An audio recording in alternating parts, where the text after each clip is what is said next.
मध्य प्रदेश के भोपाल में मुख्यमंत्री शिवराज सिंह चौहान ने आंगनबाड़ी के बच्चों के लिए जन भागीदारी के अभियान की शुरुआत की। शिवराज सिंह चौहान आंगनबाड़ी के बच्चों के लिए खिलौने जुटाने अशोका गार्डन इलाके में ठेला लेकर निकले तो कुछ देर में ही खिलौना का अंबार लग गया। इस दौरान सीएम शिवराज ने कहा कि लोगों ने मेरी कल्पना से ज्यादा इस अभियान को समर्थन दिया है। उन्होंने सिर्फ खिलौने ही नहीं, LED TV, medical kit, school bag, copy किताबें, कूलर और बर्तन सहित कई जरूरत का सामान दिया। मुख्यमंत्री ने कहा कि अशोका गार्डन से यह अभियान पूरे प्रदेश को प्रेरणा देगा। हम सब मिलकर 1 से 1.5 साल में मध्य प्रदेश से कुपोषण का नामो निशान मिटा देंगे। हर आंगनबाड़ी में इसी हफ्ते बिजली के कनेक्शन जानिए तत्काल हो जाए ताकि टीवी, वाटर कूलर उन सब का ढंग से और आज के भोपाल में पूरे गांव में भी जितनी आंगनबाड़ी है, अभी हम सोचते सवेरे बच्चे आते हैं वहां जरूरत क्या है बिजली, सब में बिजली के कनेक्शन दे दिए जाएंगे। कोई आंगनबाड़ी नहीं बचेगी ताकि ना पंखा, कूलर, टेलीविजन, टीवी बैठती है। हमने तो टीवी नहीं मांगे थे, हमने तो खिलौने वाले मांगे थे। आया रे खिलौने वाला, खेल खिलौने लेने आया रे। मैं तो अपने भाइयों के लिए निकला, लेकिन लोगों ने इतना प्यार दिया कि मैं अभिभूत हूँ और आज से यह अभियान पूरे मध्य प्रदेश का अभियान बन गया। मैं अपील करता हूँ समाज से, सभी जनप्रतिनिधियों से, सांसद भाइयों से, विधायक भाइयों से, मंत्रीगणों से, अपने अपने क्षेत्र में निकल जाओ, जनता के साथ लोग कोई कमी नहीं रहने देंगे। मध्य प्रदेश के मुख्यमंत्री शिवराज सिंह चौहान ने आंगनबाड़ी के बच्चों की मदद के लिए एक नई पहल शुरू की है।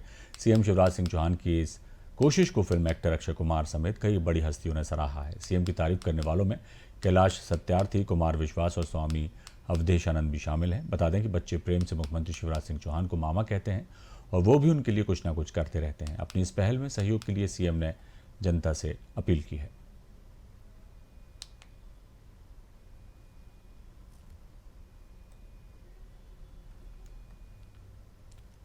मध्य प्रदेश में नगरीय निकाय चुनाव को लेकर बड़ी खबर सामने आई है। महापौर और नगर पालिका अध्यक्ष के चुनाव प्रत्यक्ष प्रणाली से होंगे, यानी महापौर, नगर पालिका और परिषदों के अध्यक्षों को सीधे जनता ही चुनेगी।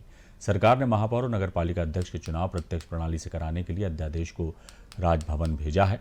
राज्यपाल की मंजूरी के बाद प्रत्यक्ष प्रणाली से चुनाव कराए जाने का रास्ता साफ हो जाएगा। दरअसल मंगलवार को बीजेपी ऑफिस में हुई बैठक के बाद महापौर और नगर पालिका अध्यक्ष के चुनाव प्रत्यक्ष प्रणाली से कराने का निर्णय लिया गया। बैठक में सीएम शिवराज, बीजेपी प्रदेश अध्यक्ष वी डी शर्मा, प्रदेश प्रभारी मुरलीधर राव और गृह मंत्री डॉक्टर नरोत्तम मिश्रा मौजूद थे।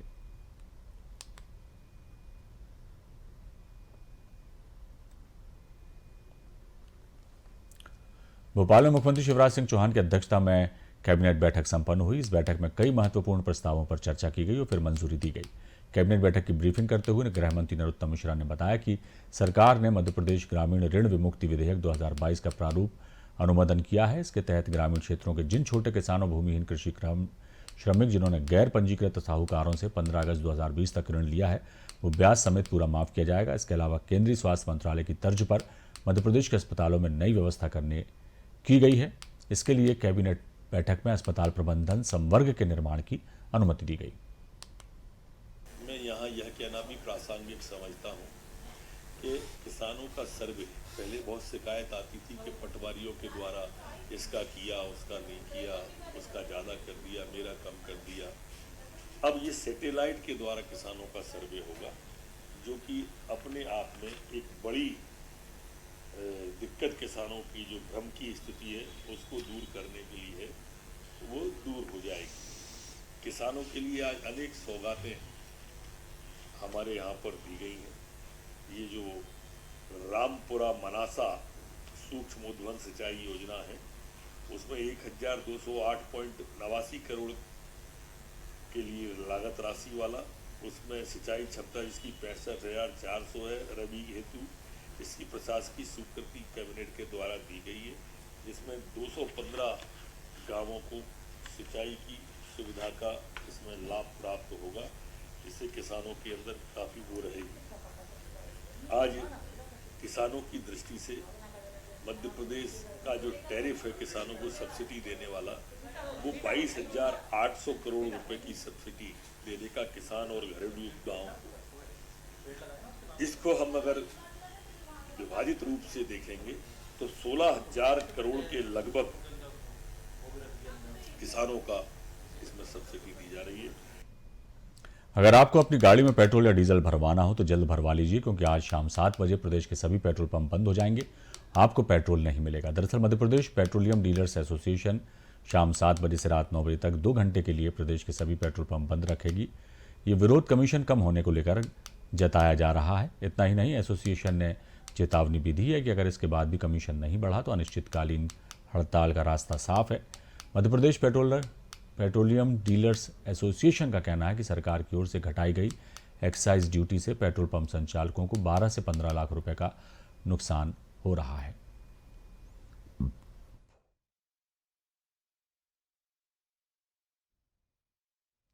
मध्य प्रदेश में 29 जून को रिक्त हो रही राज्यसभा की 3 सीटों के लिए चुनाव 10 जून को कराया जाएगा। चुनाव की अधिसूचना रिटर्निंग ऑफिसर विधानसभा के प्रमुख सचिव एपी सिंह ने जारी कर दी है। इसके साथ ही नामांकन पत्र जमा करने का काम शुरू हो गया है। नामांकन पत्रों की जांच 1 जून को होगी और 3 जून तक नाम वापस लिए जा सकेंगे। सहायक रिटर्निंग ऑफिसर वीडी सिंह ने बताया कि निर्वाचन आयोग द्वारा घोषित कार्यक्रम के मुताबिक 31 मई तक नामांकन पत्र स्वीकार किए जाएंगे। यदि मतदान की नौबत आई तो 10 जून को सुबह 9 बजे से 4 बजे तक मतदान कराया जाएगा।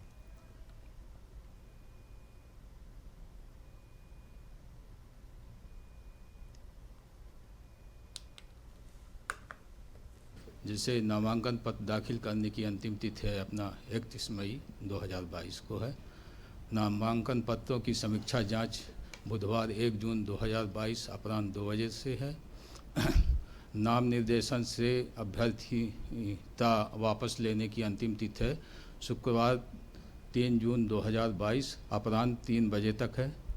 मतदान की तिथि यदि आवश्यक हुआ तो शुक्रवार 10 जून 2022 को है। मतदान का समय है प्रातः 9 बजे से अपराह्न 4 बजे तक। मतों की गणना शुक्रवार 10 जून 2022 शाम 5 बजे तक। असदुद्दीन ओवैसी के महिलाओं पर दिए गए बयान पर गृहमंत्री नरोत्तम मिश्रा ने पलटवार किया है। उन्होंने कहा, ओवैसी मुसलमानों के लिए भस्मासुर हैं। पहले खाई डाल दी, अब नारी की अस्मिता पर सवाल खड़े कर रहे हैं। ओवैसी नारी के अपमान में अपना सम्मान समझते हैं। गृहमंत्री ने ओवैसी से सवाल किया कि जब यहाँ के मुसलमानों का मुगलों से कोई संबंध नहीं था तो जो मुगलों ने मंदिर तोड़कर बनाए उन स्मारकों पर हल्ला क्यों मचाते हैं। दरअसल मुसलमानों के भस्मासुर हैं ये ओवैसी। पहले खाई डाल दी, अब नारी अस्मिता पर ही सवाल उठा दिया। इसमें अपना सम्मान समझते हैं, नारी की अपमान में वो वंदे मातरम बोलने में सबसे पहले यही उठे थे और अब महिलाओं के ऊपर उन्होंने ये टिप्पणी की है। मैं तो उनसे पूछना चाहता हूं कि अगर मुगलों से कोई संबंध नहीं था यहाँ के लोगों का, मुसलमानों का, तो मुगलों की स्मारकों पर क्यों आप बड़े जोर से हल्ला मचाने लगती हो? क्यों कहने लगती हो कि उनने बनाई उनने बनाई? ये दरअसल ऐसा करके ओबीसी जी ने मातृशक्ति का अपमान किया है। जब भी महिलाओं के अधिकार की बात आएगी, आपने कभी ओबीसी जी को बोलते नहीं देखा होगा, कभी महिलाओं के सम्मान पर बोलते नहीं देखा होगा। ये इनकी मानसिकता है। लेकिन महिलाओं के अपमान की, मातृशक्ति की अपमान की, मातृभूमि की अपमान का कोई अवसर ये ओबीसी। मध्य प्रदेश में 15 महीने की अपनी सरकार में आदिवासियों के हित के लिए एक भी काम नहीं करने वाली कांग्रेस आज आदिवासियों के नाम पर केवल घड़ियाली आंसू बहा रही है। भाजपा सरकार आदिवासी वर्ग के उत्थान के लिए पूरी तरह संकल्पित है। गृहमंत्री डॉक्टर नरोत्तम मिश्रा ने कहा कि आदिवासी संगठन जेएस को कांग्रेस तोड़ना चाहती है और दिग्विजय सिंह इसी काम में लगे हैं। वैसे भी कांग्रेस के कार्यकर्ता में तो लोग जो आते नहीं है कार्यक्रमों में, इसलिए दूसरे के कार्यक्रम में कांग्रेस के नेता जाते हैं। कांग्रेस के जैसे अभी तक के अभियानों का हस्र हुआ है, वही इस अभियान का हस्र होगा।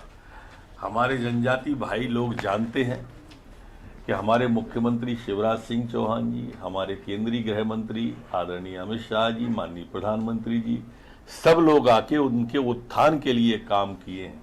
और इनने 15 महीने में एक काम किया हो तो बताएं। ये घड़ियालू आंसू है, क्रोकोडाइल टीयर है। पता चला है कि जेएस का कोई आंदोलन है। दरअसल कांग्रेस की मूल नीति जेएस को तोड़ने की है, जेएस को दो फाड़ करना चाह रहे हैं। और दूसरे के प्रदर्शन में ही जा सकते हैं, क्योंकि कांग्रेस के नाम पे तो भीड़ आती नहीं है। अब दूसरे के ललना को पलना में खिलाने जा रहे हैं।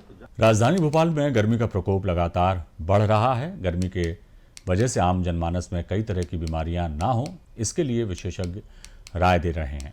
जैनम श्री हॉस्पिटल के डॉक्टर सारांश जैन ने न्यूज़ वर्ल्ड की टीम को बताया कि गर्मी ज़्यादा पड़ रही है। व्यक्ति गर्मी से त्रस्त होकर जल्दी ठंडा पानी पी लेते हैं या एसी में आ जाते हैं।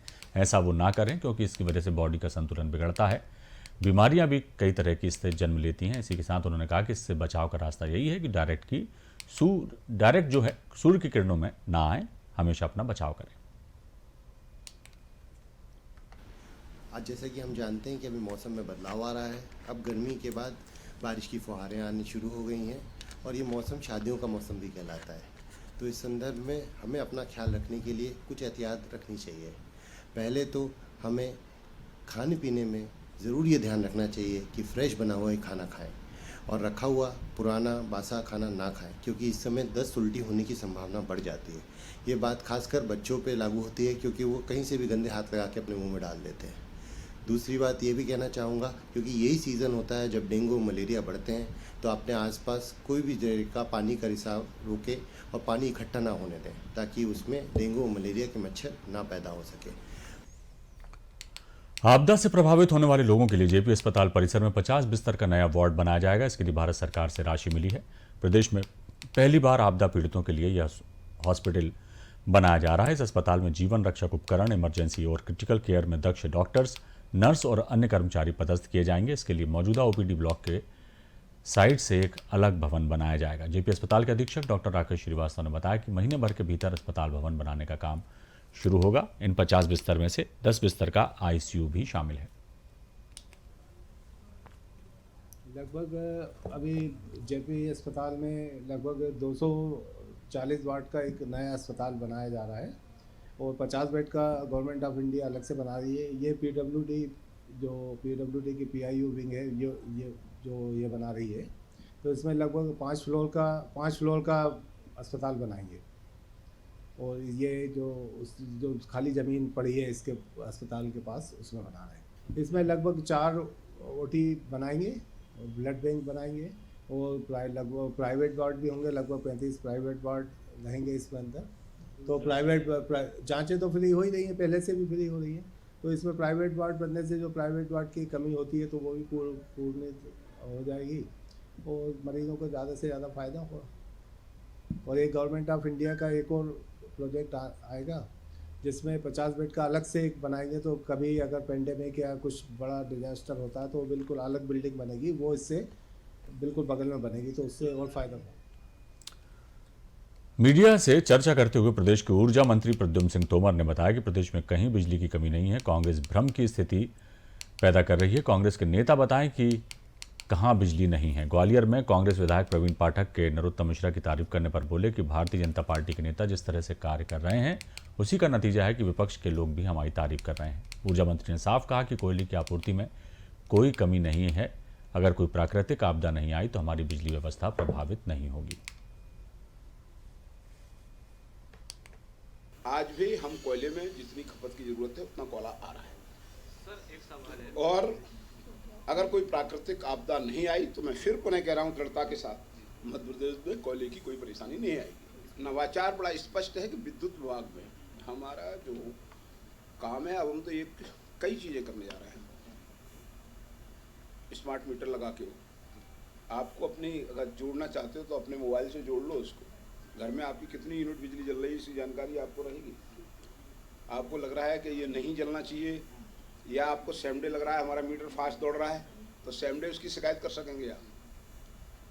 ये हमारा नया नवाचार है। हमारा उपभोक्ता संतुष्टि प्रीपेड नहीं, स्मार्ट नहीं, उज्जैन भी लगाएंगे, इंदौर भी लगाएंगे, जबलपुर भी लगाएंगे, भोपाल भी लगाएंगे, ग्वालियर भी लगाएंगे।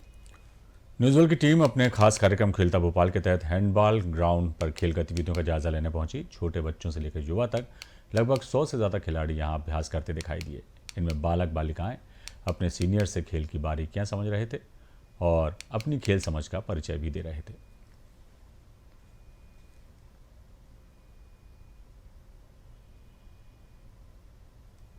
स्तर सर राष्ट्रीय स्तर तक के खिलाड़ी हैं, संभाग स्तर के, राज्य स्तर के, राष्ट्रीय स्तर के खिलाड़ी सभी लोग यहाँ पर हैं। मतलब कुछ और फेडरेशन के भी खिलाड़ी हैं, मध्य प्रदेश पुलिस के भी खिलाड़ी हैं यहाँ पे। अगले पीढ़ी से यही कहना चाहते हैं और जो वरिष्ठ खिलाड़ी हैं उनको देखें, उनके सिखाए हुए उसको कदमों पर चलें, अच्छा खेल खेलें और जो ये वरिष्ठ खेलें उनसे भी अच्छा खेल कर दिखाएं और अंतर्राष्ट्रीय स्तर तक खेलें, जिससे अपने राज्य का नाम, देश का नाम रोशन कर सकें। गुना जिले के आरोन सामुदायिक स्वास्थ्य केंद्र में पदस्थ सहायक नेत्र चिकित्सक केपी रघुवंशी के खिलाफ आय से अधिक संपत्ति की शिकायत के बाद लोकायुक्त की टीम ने उनके खिलाफ कार्रवाई की है। लोकायुक्त की टीम ने उनके गुना ख्यावदा कॉलोनी स्थित निवास और घटावदा गांव में स्थित घर में एक साथ छापामार कार्रवाई की। लोकायुक्त टीआई राघवेंद्र ऋषिश्वर ने बताया कि 2 टीमें आय से अधिक की संपत्ति की जाँच कर रही हैं। कई अचल संपत्तियां और पैसा निवेश करने की जानकारी लगी है।